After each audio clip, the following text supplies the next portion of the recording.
Jérémy, en installation, en phase d'installation sur le RL de Boyer, donc production laitière. Elle est située à Manoncourt-en-Ouest, dans le 54, secteur Toulois, Meurthe-et-Moselle.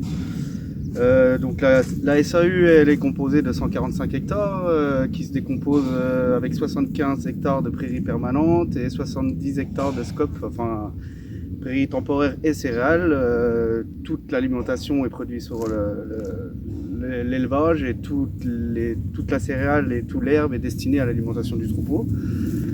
Donc c'est une ferme laitière. Le troupeau est composé en ce moment de 61 vaches avec une phase, donc due à mon installation, une phase de progression pour monter tout doucement vers les 80 vaches en production. Essentiellement herbagère, je dirais, avec des pâtures du printemps à l'automne, et puis en saison hivernale, donc on a de l'enrubanage et puis de la céréale. Et au niveau des vaches laitières, donc on est en pâturage tournant dynamique. Pour les jeunisses, elles sont en pâture libre, sauf les petites premières pâtures où là on coupe la parcelle en deux parties. Et on essaie de faire un pâturage plus ou moins tournant, on va dire, en fonction de la pousse de l'herbe. Ici, c'est essentiellement des pâtures humides, avec une terre bien argileuse, et puis des fonds, il n'y a rien qui est drainé, donc des parcelles assez humides. Ouais.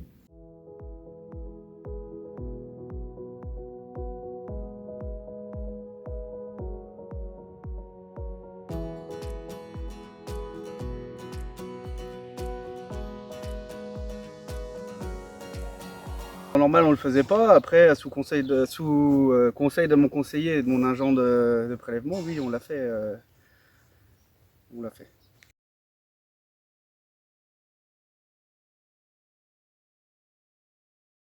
Le temps de pâturage, on va être donc entre 8 et 10 mois, en fonction des saisons, en fonction de l'année. Et puis l'âge au vélage, il est de 3 ans.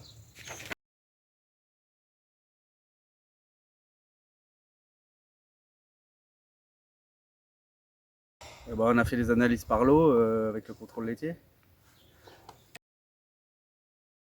Voir s'il y a une grosse présence de parasites dans les pâtures, enfin si elles ont été longtemps en contact ou si elles sont vraiment beaucoup en contact avec le parasite, quoi. Vu les pâtures qu'on a, l'année qu'on a eue l'année dernière, donc l'année très humide, c'était tout l'intérêt de le faire. Oui, c'était très simple, ça s'est fait avec le contrôle laitier, il n'y avait pas de surplus de travail, rien du tout. On l'a fait en décembre, plutôt saison hivernale. Ce qui nous a permis derrière de se rendre compte que notre troupeau était pas mal en contact avec le parasite, donc sûrement infesté quelque part. Et on a mis en place donc là du coup une stratégie un peu plus radicale, je dirais, sur un déparasitage un peu plus chimique. Je l'ai beaucoup vu sur l'aspect sanitaire du troupeau, enfin je dirais métabolique, où le poil s'est amélioré nettement tout de suite. Les animaux étaient plus beaux, une plus belle couleur, une petite production de lait, c'est vrai. On n'a pas suivi forcément nos vaches, parce qu'on a traité nos vaches taries, on n'a pas suivi forcément la chose, mais on voyait bien que quand elles rentraient en lactation, elles étaient mieux, ça c'est sûr.